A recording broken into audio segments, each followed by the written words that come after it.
fixing to get into part 3 of the New York State prison system and tie up any loose ends that I felt needed explaining from part 1 and part 2. So if you haven't checked those parts out, go back and check them out.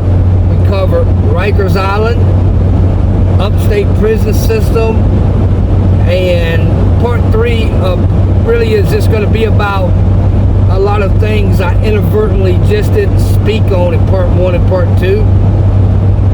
So just to tie the series up and really give people an idea of what's going on in the New York State prison system. And I just thought it'd be a really cool, interesting series to do from a white guy's point of view. And I hope you enjoyed the other 2, part 1 and part 2. And this will be the 3rd part of that series. Now we'll do all kind of stories and whatnot as the channel continues to progress. I just thought it'd be really cool to do that and really create that kind of record. I live in Florida now, man. I ride motorcycles most of the time. Today I'm cruising around in my truck, man, living my best life. And I'm all about rehabilitation, redemption, and you can turn your life around, man. You can. You always have choices. You always have roads and avenues that you can take. Choices you make today will ultimately dictate what kind of life you live tonight or tomorrow and potentially many years to come. So that's kind of where I stand on that. Without further ado, let's hit the theme song and get into it.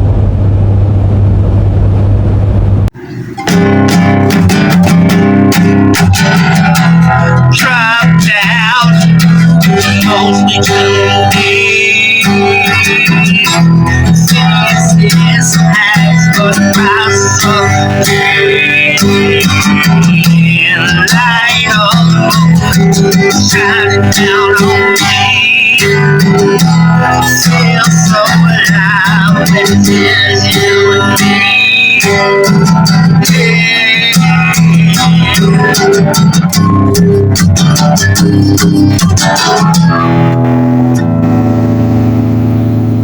This is the 3rd edition for this New York City, Rikers Island, and New York State compilation. Just breaking down the system, you guys. And on this episode, which is episode number 3, I'm going to speak on some things I didn't really speak on in the first 2 episodes, like to kind of tie off all the loose ends so everybody really have a understanding what kind of system they're going into. And I think it's much more liberal now than it probably used to be. This is my little homie, Whitey Whiskers, baby. He's the coolest little guy. Say hey for the camera, Whitey Whiskers, baby. His actual name is Felony, and his sister's name is Missy Misdemeanor. But his little nickname is Whitey Whiskers because he's got like little white whiskers. He's the coolest little buddy. Yay. I'll put you down so you can go play if you want to. So, first thing, right, that's really on my mind, that I see a lot of content creators and the way the federal prison system operated regarding protective custody. New York State is like, it's not known for like protective custody. I'm not saying that people haven't checked in, but I had heard about it, like, you know, in other states and other places, and in the federal system it's pretty prevalent. But in New York, on Rikers Island, they probably got a unit or 2, like in some jail where like they put people in that can't make it for whatever reason in general population. And you got like a high-profiled spot over in the hospital, like if you're a big-time rapper or a movie star or something like that, they'll put you in there, you know, and it's, you know, like it's like a totally different world, even though it's on Rikers Island. But for the most part, checking in, it was never really like a thing, man. It wasn't really a thing. I'm not going to say it didn't happen, but I never really knew anybody who did it. I never did it. And it just wasn't really a thing, even though I'm sure it happened. Up north, it was even less of a thing. Because why would you want to check into PC? You're in the hole. You're subject to the same rules and all that stuff they got in the hole. Now, way back in the day when I went up north, you could still smoke in the hole. They would sell you tobacco in the hole and let you smoke. Then they did away with that. They were like, oh, no. You go to the hole, you ain't got nothing coming. Up there, they call it the shoe. And on Rikers Island, they call it the bing. It's like, I don't know exactly why they call it there, but it's like, that's what they call it. Maybe it's like got to do with pigeon coops or something. I don't know, but the hole on Rikers Island is called the bean. And the bin. Yeah, I'm saying it correct. At least the second time. And up north is this actually called the shoe. That's the reason why this channel is named SHU Outdoors, right? And it's officially referred to that in the feds too. It's officially referred to as the SHU, SHU, Special Housing Unit. But everybody, like, the slang for it is the hole. You know what I mean? Or the box. And they also call in New York going to the box. You know what I'm saying? So that's just kind of like a thing. I mean, yeah, like, you ain't got nothing coming in the hole, man. Out here in population, you can play your guitar. Watch TV if you're in the medium. Back in the day, then the TV started coming to the max joints. Smoke, whatever. Go to the yard, lift weights. I mean, yeah. Again, I'm not saying. I'm sure they had something. Like, if you went and said you needed to check in, they would put you in like a hole and protect you or whatever. But it really just wasn't a thing. Like I said, man, I explained, like, I think in episode 2, it's a much more tough, physical, like, I just beat the hell out of you type of environment. So I'm sure those things happen, but honestly, and I mean, I'm not making up tall tales. I'm just keeping it real.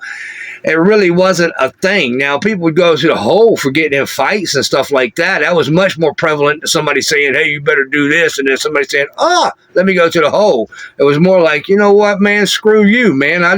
We'll just dump it out right here. You know what I mean? Because, like, you're not really, you ain't going to go to the hole for 30 days, and then everybody knows this dude right here handled his business. So, win, lose, or draw. I think there was a certain amount of honor involved, like this fact, due to the fact that, yeah, I'll throw hands with your ass, win, lose, or draw, and I might just win. I got priors for fucking beating people up, so,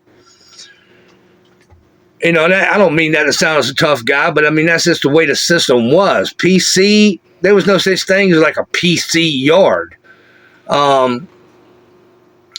So the way we dealt with sex offenders and people like that in New York State, in order to hang out on a court, okay, in order to be in good standing, and I'm going to speak for the white dudes, because I'm a white dude and I'm very familiar with their politics.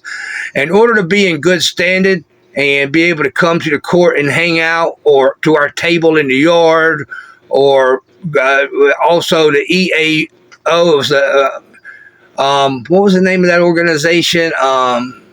European American Organization. Like, we because of 5%ers and all them, they got to do it. So we put paperwork in and made them give us our day down at the chapel too. We could all get together and eat donuts and drink coffee and go up there and tell stories and all that shit. So it was cool, They didn't necessarily have an odorless pit. No, they didn't. Okay, they wasn't going for no wood getting burned and all that. That was a step too far. And they didn't have no native sweat lodges neither. I'm pretty sure, but I think they got their day in the chapel. So you got the Mohawk Indians up there. And you also got other Indian groups. But the difference between, like, the Mohawks and the Oneidas and all them, they got a treaty with New York State. New York State, like, I don't know exactly how their politics work, but like New York State governs their reservations. Like it's not done by the Bureau of Land Management like out west with those Indian tribes, where it's like federal authorities, governing them, like for felony offenses and things like that.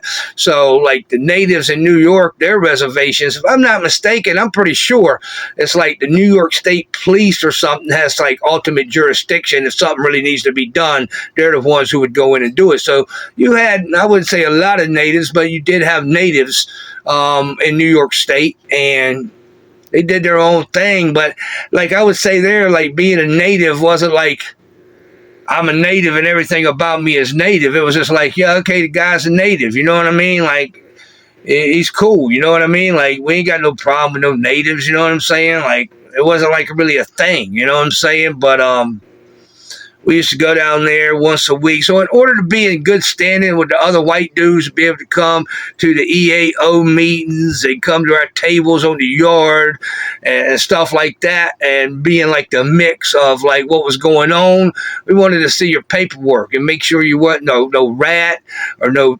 chomo. It wasn't really about no real checking in, because like I said, it wasn't a thing. You better off just fight it out or whatever you got to do, just handle your business. So that's the way we handle like chomos and shit. If you're a chomo, you stay the fuck over there and that edge of the yard. Don't come over here to our table, because again, the politics are different. You sell by yourself, and you sit at the next table in the next chair in the mess hall. So it's not like all the white dudes are bunched up at just one table like in the feds, or 3 or 4 or 5 tables, and you have to have a celly. And then in the maximum security joints, it's called U.S. penitentiaries in the feds, there's a day room all day. So it's this constant bickering and mayhem and plots and schemes and shit like that. New York State ran a different type of program. And don't misunderstand me. I'm not saying them chomos didn't get beat up occasionally. Nobody had love for them. But when you're getting trailer visits every 2 to 4 months, you could smoke and have TVs and do programs and get time back and earn good time back. You're probably less likely to go out of your way to mess with them, as long as they stay over there in their section of the yard. Don't come over here to our table and try to get into what we got going on. You're not coming to none of our meetings. You're not breaking bread with us. We don't fuck with y'all. But you stay the fuck over there, and you probably will be half-ass safe, but if you get out of line, you're going to get beat the fuck up. That's kind of the way it was carried, and that was just the system there. And that's just what it was, because we was living good. You know what I mean? Like, we didn't give a fuck. I mean, like, don't get me wrong. I've beat several of them up. But pretty much our philosophy was, if you just stay the fuck over there in that section of the yard, and you don't come over here trying to interact with us and all this other shit, you probably have a chance of just being all right and making through this without your fucking face getting beat in. And the feds, it's a completely different story. Those dudes are getting hit immediately if they get found out. But in New York State, it was a little different. Not because nobody had love for them. It's just that we had too much to lose, like by going out of our way fucking with them. And, and kind of my mentality for that whole situation was this right here. If I had a young daughter and somebody hurt my young daughter, there's not too many things that I'd be willing to go to prison for at this point in my life, or just blatantly commit a crime where, like, I know I might not get away with this, but I'm going to do it anyway because this person needs to be put down. Like, if somebody hurt my young daughter or my young son in that type of way, they just better hope that the cops get to them before I do, because if I get to them, and I know they did it, and my child told me they did it, and I know that they did it, my child's hurt, I'm going to be judge, jury, and executioner. You know what I'm saying? So my whole thinking was, well, like, the parents went to the popo and let the popo handle these lames. So, like, if the daddy ain't got enough, if he ain't going to handle his business, you know what I mean? I got too much of my own shit going on in here. As long as these lames stay out of my lane, they probably won't get beat up, but they still might get beat up. But, I ain't tripping on them to stay the fuck away from me. You know what I mean? That was kind of always my mentality with that, and I know a lot of people may not see it like that, but that's kind of the way I saw it. And like I said, I got no love for them motherfuckers, and I don't really care what happens to them, no matter the color of their skin. That's just the way I feel about it. And yeah, so that's what it was. So like PC, man, in New York, this really wasn't a thing, man, for real. I also want to retouch like the whole gang thing to make sure that I speak respectfully, but like more thoroughly. Like I said, you had the Muslims in New York on Rikers Island, at least at that time, I'm sure still now, was predominantly African American organization. But they did have a few whites, and they did have a few others, you know what I'm saying? Because it's technically a religion, and it's not a gang, but for all practical purposes, it was on Rikers Island when I was going through. Again, I can only speak on what I witnessed and what I know. Maybe things have changed now, and that's a bridge. People can hit me up on the comments and clarify things if they feel it's necessary. I respect that. I'll read your comments, and if they're appropriate and I think they need to be answered, I'll shout you back out. You had the 5%ers, which obviously that's all black organization. And I guess technically they consider it a religion, but for all practical purposes, they're on Rikers Island. It functioned more like a gang. That's my opinion. Other people may have a different one. Obviously, you had the Latin Kings, and when I was coming through, man, it's like I never saw any Latin Kings that wasn't like obviously Latin and spoke Spanish and shit. You know what I mean? Again, that's probably changed at this point. I know everything changes. Hit me up in the comment if it has, respectfully, but that's just the way it was. You had the Nietas. It was primarily a Latin organization, but they did accept blacks and whites. And other people, you know what I mean? And they were a serious gang. I mean, they put that work in on you. They bust their guns and stuff, but I think they was just more like inclusive. Their whole thing was to like fight bully. They didn't like bullies and people extorting people and all that type of shit. So, it was somewhat of a noble cause, noble endeavor, and I didn't have no problem with them. I really didn't have no problem with none of them dudes. I didn't really care for the 5%ers. I know they didn't care for me, but it wasn't like we had no beef. You just do you, I do me. You know what I mean? And a lot of the Muslims kind of the same way, but not exactly. Again, this ain't to throw dirt or talk shit. It's just the way I saw things and my experiences. Really didn't never have no problems with the Latin Kings. They were mostly beefing with like the Muslims and the 5%ers and shit over the phone. And so was the Nietas, because they only had 2 phones in each unit at that time. That could have changed by now, but that was a constant source of contention. You also had a real hardcore crew, and I put a blip on video 1 or 2, but they were called the Rat Hunters, and they was like an organization that, the name speaks for itself.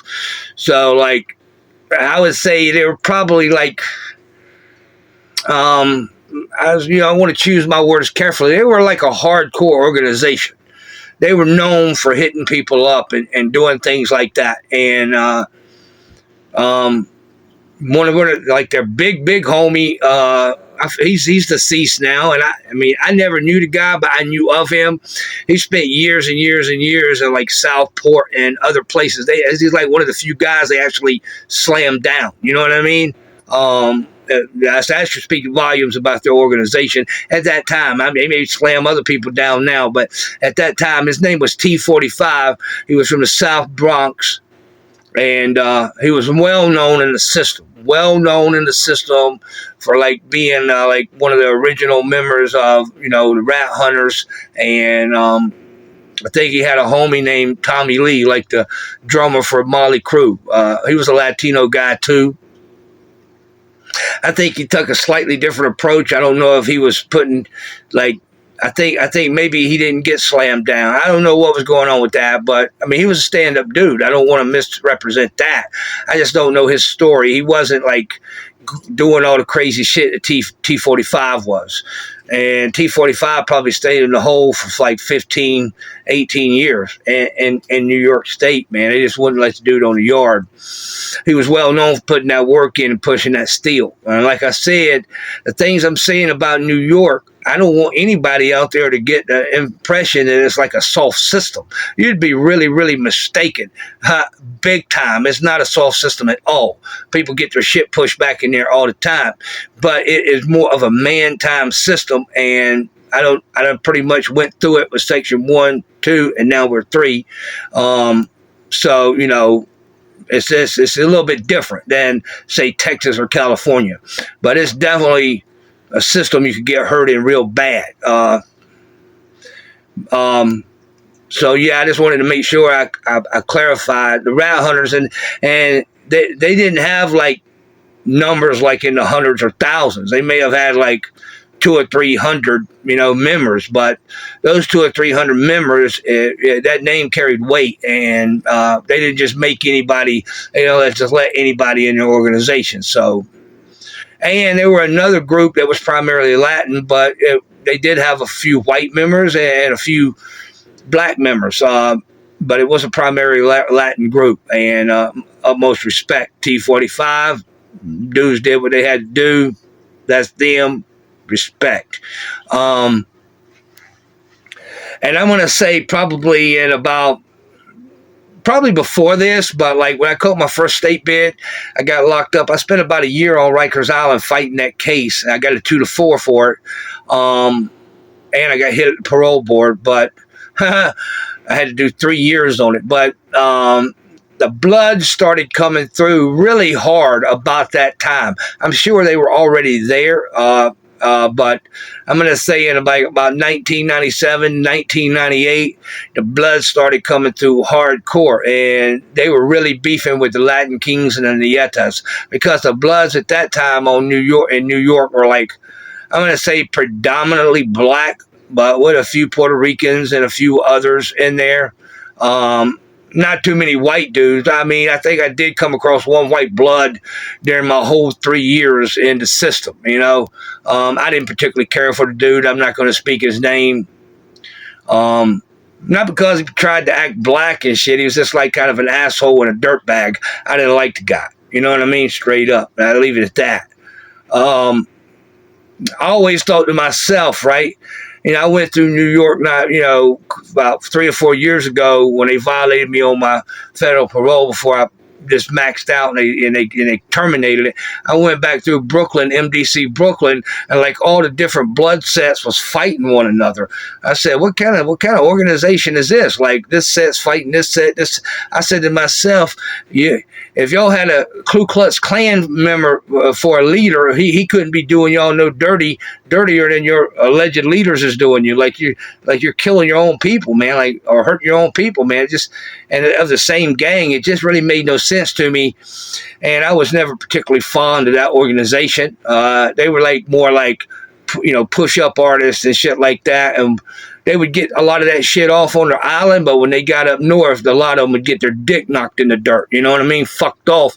Because Rikers Island is a city jail, so it's going to be the 5 boroughs are there. So it's going to be, you know, a totally urban jail and county jail environment, okay? When you get up north, you got dudes who are already doing their time, already got weapons on deck, a completely different environment, okay? And at that time, they didn't have a lot of cameras and stuff. So the Bloods were kind of deep, because once they come through and start recruiting, I mean, I would say they probably had like a couple of thousand members easy, you know, through Rikers Island, and maybe even more than that. But the Latin Kings was giving them hell too, don't get me wrong. I mean, it was Latin Kings and the Yetas, more or less, against like the Bloods, you know what I'm saying? And that was kind of like the beef. And the Latin Kings and the Yetas was giving it right back to them, like with both barrels. So it wasn't like a one-way run fest. They was getting it back. And then I'm going to say probably about 2000, maybe around that time frame, maybe 2000. They were probably there before that, but like about 2000 or so, I noticed like the Crips started coming on deck, and obviously they wasn't feeling the blood, so they was going at it with the Bloods too. The Latin Kings were going at it with the Bloods, and the Nietas was going with the Bloods and going at it with the Bloods. So Bloods kept getting kind of the I ain't gonna say the shitty end of the stick, but now they were being met with a tremendous amount of opposition, And then when they got up north, he came across all those rat hunters and all those white dudes that beat the fuck out of you, stabbed the hell out of you. It was a totally different dynamic. And then they basically just started fractured and started just banging on each other. I don't even know what the hell they got going on in New York now, and I ain't trying to figure it out. And the Dominican Power, they were there, man. I'm trying to think of their big homie's name. I think he's deceased now, too. He was a big-ass Dominican dude, well known for putting that work in on people on Rikers. He stayed on Rikers 5 or 6 years fighting different cases he had picked up and shit. So that was like the Dominican Power, they were there, and they wasn't feeling the Bloods neither, I would say I met one white Crip when I was up north from upstate, and he was actually a real cool dude, man. Damn, what was his name, man? But he was a real cool dude, and he hung out with mostly white dudes and shit. But I mean, he was a Crip, and he didn't go out. He didn't shout it from the rooftops. People knew it. I would say he was a straight up dude. I mean, I liked the guy. That's the way I would sum that up. I would say the Crips, and my limited exposure and experience, they really wasn't like they were more straight up, man. Like they were more straight up, walk more like men instead of doing all that ground ball shit that the Bloods was doing.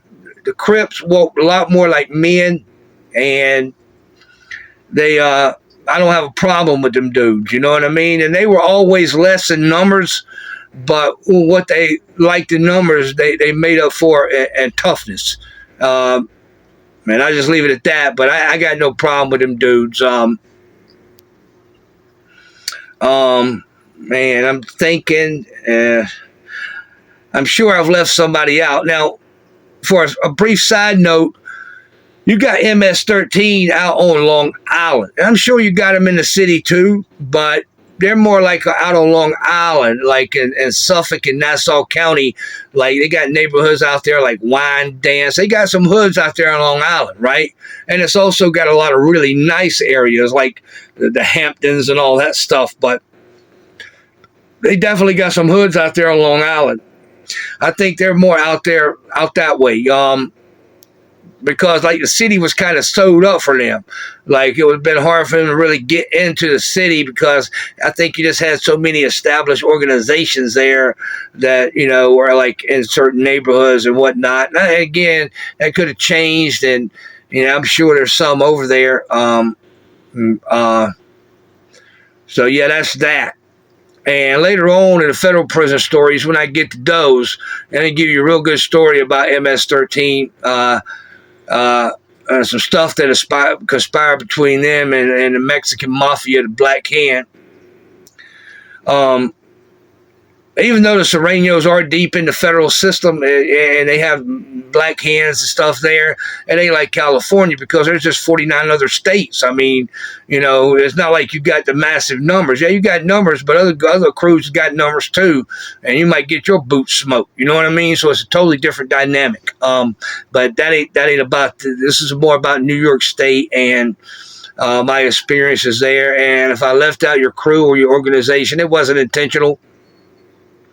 It's just that I know things have probably changed. Like I said, I've been out of this system now for like 15 years.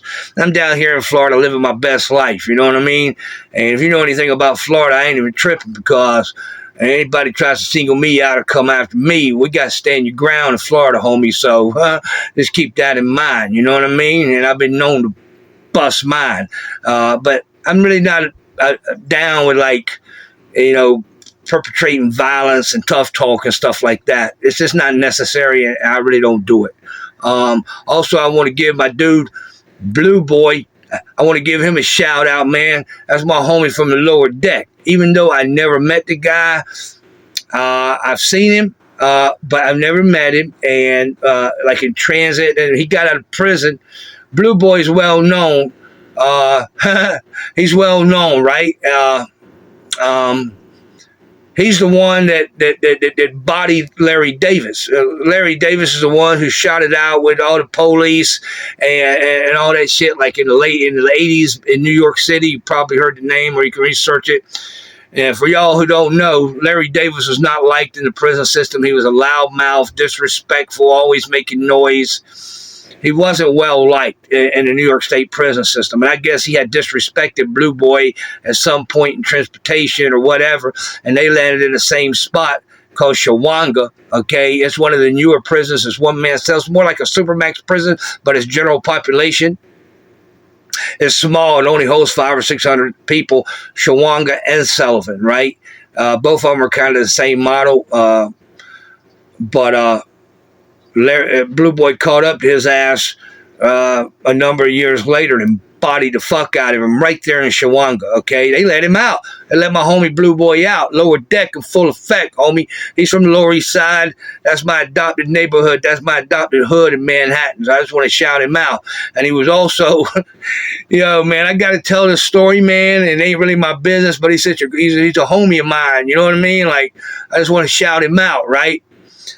These Bloods was well known for doing foul, grimy shit, right? Robbing people, doing sneak thief robberies, all kind of bullshit in the state system. So they had got on some shit. Blue Boy was in that jail, right? And they had got on some shit. Oh, no, Crips can't live here. That's when the Crips started getting some numbers and started first coming up north.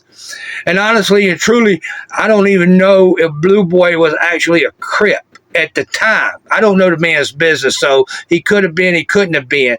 I think he just didn't like the Bloods. And when they said, oh, no, Crips can't live here, Blue Boy's a Puerto Rican, right? Down there from Avenue D, man, and the lower deck, full effect.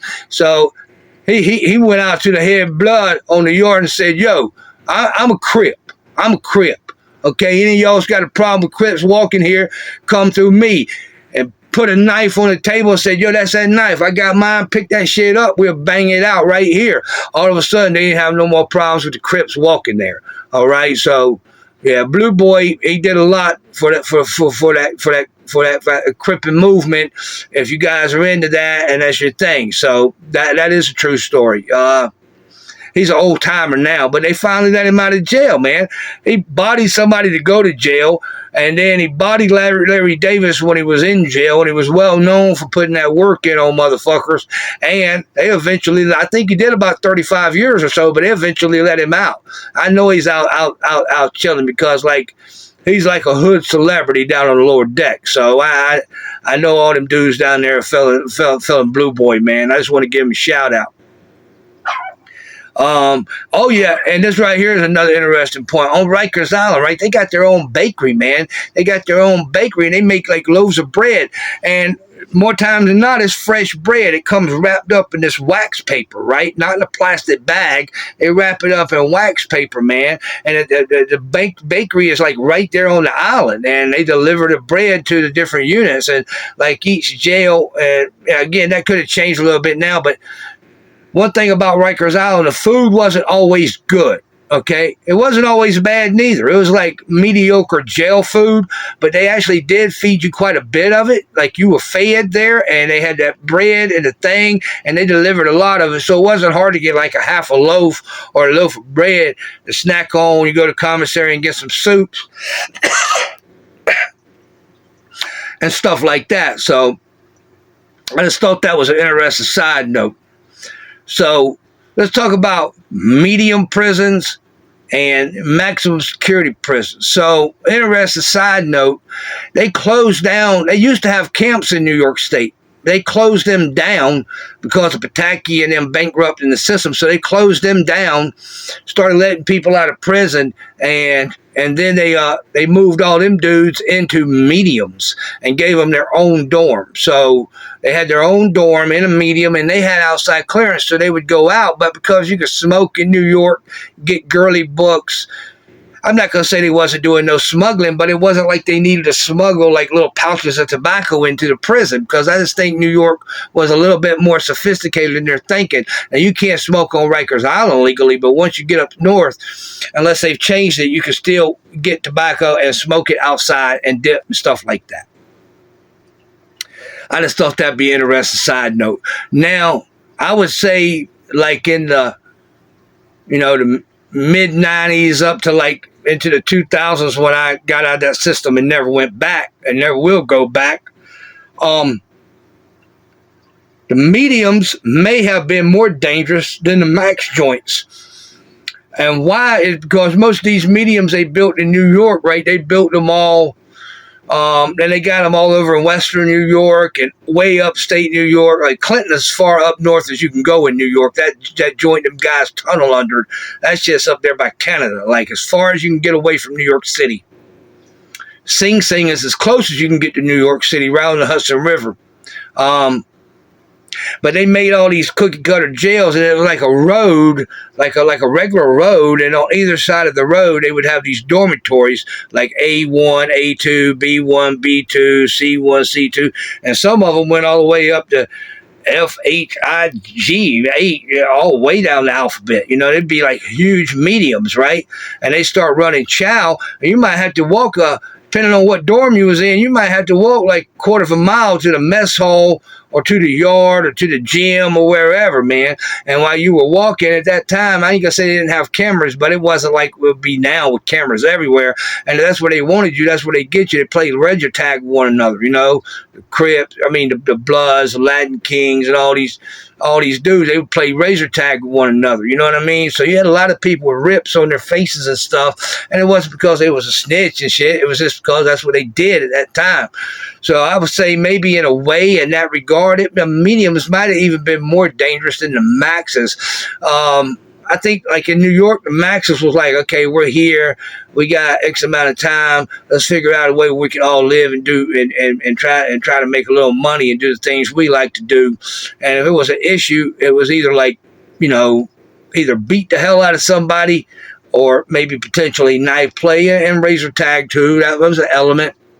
But the jails are designed different, so it's not as easy to get away with things in a max joint as it is a medium joint.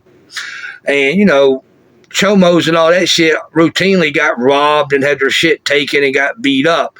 It wasn't like those lames was embraced. I don't want to send the wrong message about that at all. All right? It was just that motherfuckers got too much shit going on to worry about these lames over here in the corner that know to stay in the corner. You know what I mean? Like, yeah, so I just wanted to kind of clarify that. And like if you get a drug test in New York, they got a lab right there in medical, right there on the compound, in the facility. You know what I mean? So like if you get a drug test today, you're going to know within like 24 to 48 hours, rather if it came back positive or negative, because they just come right to the unit, call your name, take your ass over to the hole if you was in a medium, or put you on keep lock if you was in a max. They, because they would come down the range with like the little thing of chow, and the porters would stop right there with the cop and feed you. You know what I mean? Give you your tray and shit. And so if you got a dirty urine, they would stop in front of your cell before you ever even got the ticket, and your shit would be keep lock. Keep lock is just when you stay in your cell in a maximum security joint and you're right there on the range. You haven't did anything so dangerous they need to put you in a hole for, but you're on punishment status. You're not allowed to come out of your cell for 1 hour a day. And, you get your wreck and shit, but you can stay in your cell with all your property. You ain't going to the hole, or they may not have hole spot, and it's a one-man cell. So it's not like the door is opening constantly for your cellie to come in and come out. You know what I mean? Like, you just put your ass on keep lock, not open the door. You get 3 showers a week. 1 hour rec a day. Other than that, you're in your cell for however long, up to 30 days. You know what I'm saying? So, and like they give you an investigation, but they had to do that within 72 hours, 3 days. Either they decided to take you to the hole, write you a ticket or whatever. So occasionally you could get locked down for 72 hours for an investigation. But other than that, you'd be, either they're going to come and get you or they're going to open the door. And if you got a tier 2, which was the most common, what they call them, tickets there, pretty much the most common ticket, and that was like for fighting, smuggling tomatoes and cucumbers and shit like that out of the mess hall, not showing up.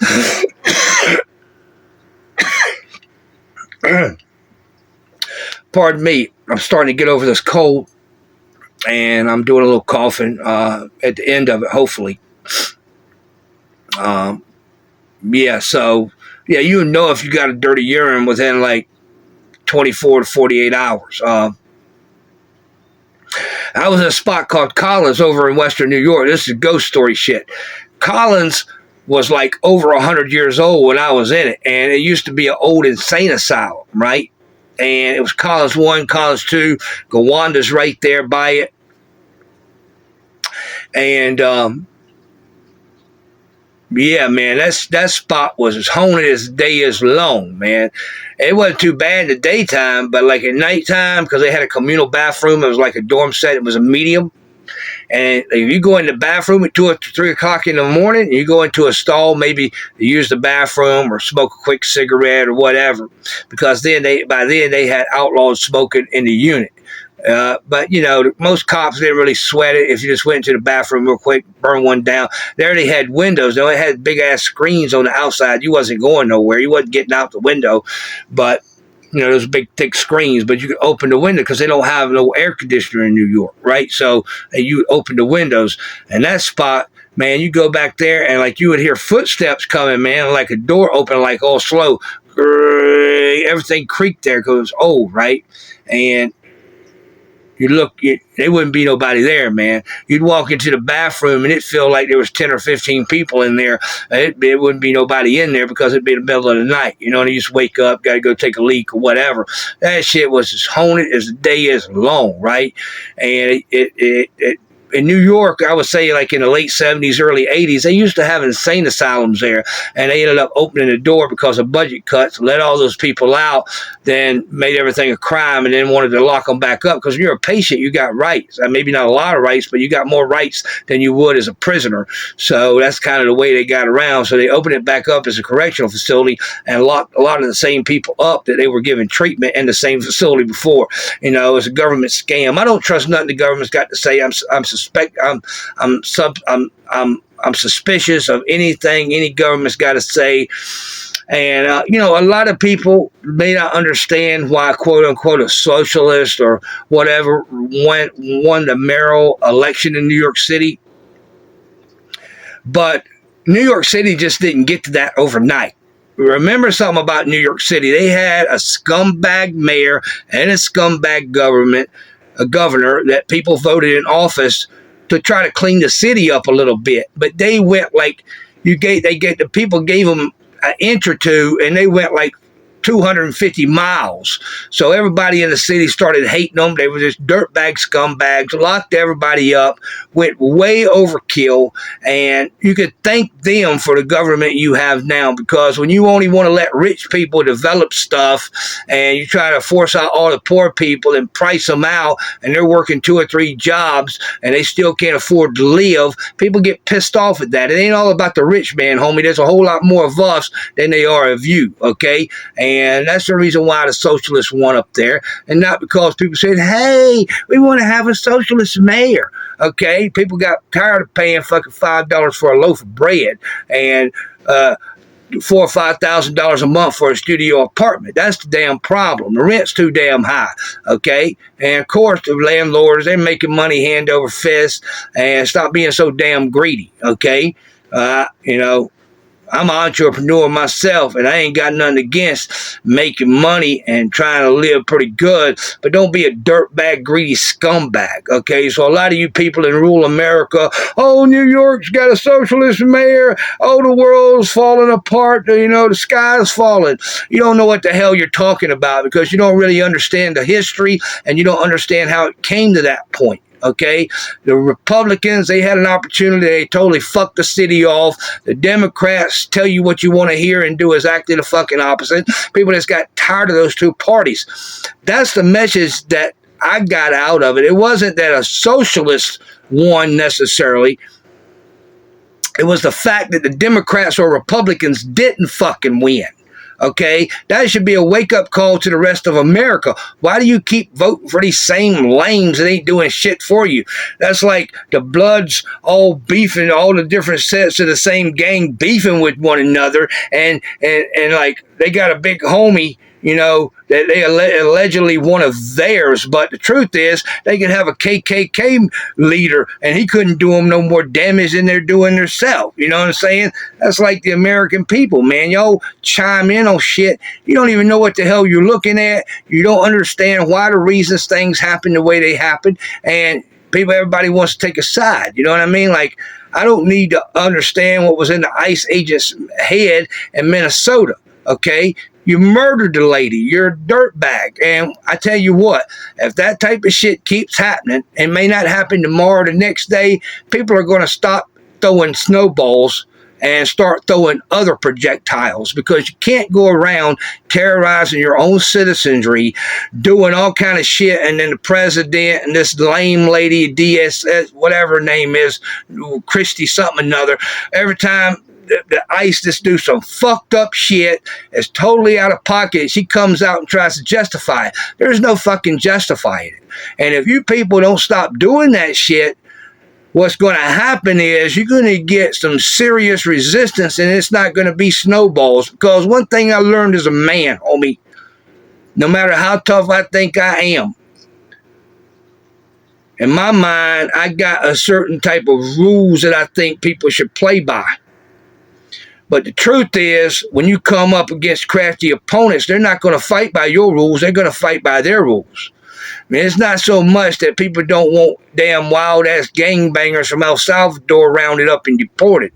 But when you start beating up old ladies and terrorizing kids and people that the United States government let stay here for 20 or 30 years and have families, and then maybe their status is a little iffy, but they've been here for 20 or 30 years paying taxes. They have families. People love them in their community right here in the United States of America. And you start rounding these people up and treating them bad and disappearing them, a lot of people are going to have a problem with that.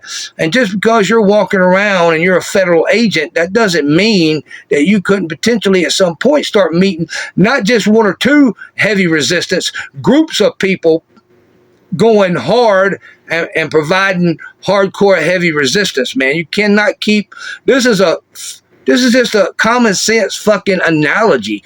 It's not a warning or none of that shit. You can't keep terrorizing your own citizenry, Trump, and think people are going to be cool with that. You ran as a president of peace, no new wars.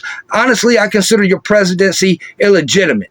Everything you said you was going to do, you did exactly the opposite of it, okay? So you won. People voted for you because you said you was going to do one thing, and then when you got in office, you did exactly the fucking opposite thing. So with all due respect, your presidency, in my mind, is not even legitimate. You're no better than Maduro, the dude you went down there and kidnapped in Venezuela, man. Your president's just illegitimate as his, because people voted for you because you said you was going to do X, Y, and Z, and as soon as you got in there, you did exactly the opposite. I ain't feeling you, homie, and I guarantee you this right here. You got another 3 years or something in office, but I got my voting rights back, homie. Okay, I'm off of parole. I paid my debt to society. I'm down here living my best life, and I would never vote for one of you scumbag Republican lames. Ever, never again. You can fucking bet your bottom dollar on it. And I ain't even crazy about voting for the Democrats. A lot of shit they do, I ain't feeling neither. But I would rather have somebody in there. I know where they stand on everything than some lame that promises me one thing and does exactly the fucking opposite of that. So Trump just ensured, just like New York, they gave Giuliani and Pataki, both of them was hardcore conservative Republicans. They gave them a chance. They went 500 miles overboard, and the city rebelled and has, Bloomberg ran as an independent, not as a Republican. Okay, and he was kind of a scumbag too, but he was a whole lot better than Giuliani. And after that, New Yorkers just started seeing through the game and just like now it's just like, you know what? We don't want to deal with either one of you lame ass parties. We want somebody in office that's going to give us some shit. Okay, fuck the rich man, fuck Wall Street, fuck all that. They already got enough schemes and scams going on down there, and like nobody never seems to have a problem with it. When's the last time they perp some people? You know, if you pay attention to these YouTube videos, when is the last time you see a limousine get pulled over, the passenger in the back get pulled out and get the hell beat out of them and go to jail? I haven't never seen it on none of these YouTube videos. I just see working people trying to live their life getting terrorized by the police. That's what the fuck I see. So it's not about anti-anything, man. But you ain't never going to get my support if you think I'll go terrorize my own citizenry. And yeah, man, screw you. I'm voting out every Republican in office. I'm going to vote every time for every school board member, every sheriff, every mayor, anybody that comes up for election. I'm voting right down the line, Democrat or other. I would never vote for a scumbag Republican. And that right there goes for you too, Ron DeSantis. Anybody else you think you might endorse, you a scumbag. I don't like you and you're not my kind of guy. Okay, we're going to vote all these scumbag Republicans out of office. I just don't like them, man. I just think they talk out of both sides of their mouth. No more wars, no more of this, no more of that. And just do everything fucked up and foul they could possibly think up. And then go up there and support Israel. And, it's okay. Who in the fuck is going to want to come to Palestine as a goddamn resort? You know how many people's been killed on that fucking land? How haunted that land is? What fucking asshole in their right mind would build a goddamn resort on fucking the land the Palestinians rightfully own and should be inhabited and should inhabit and would want to go there to a fucking theme park? You fucking people are out of your mind, man. You need to fucking get a check up from the fucking neck up, man. And with that, I'm out. Stay up. Peace. Happy New Year's. And I hope you have a great New Year's. And I don't be raging about none of this shit. I just speak on what's obvious to a fucking duck to me. Anyway, until next time, stay up. This right here was part 3. I hope I tied up a few loose ends, gave a few homies shout outs. Hey, and this right here is another thing. My dude, Soast to Ghost. Yeah, I ride motorcycles too, homie. Yeah, I'll ride with you, man. I think you're a cool dude. I watch a lot of your content. I enjoy it, man. Stay up. Have a great year. And I live down here in Florida too. I don't know where you live. You don't know where I live, but we couldn't live that far apart. Hey, if you watch this video at some point, you ever hear this, hit me up in the comments or whatever, man, and we can get together, man, and ride. Yeah, I ain't seen it all, I ain't did it all, but I'm a real motherfucker, man, and I'm a good homie to fucking ride with, man. Stay up. Peace.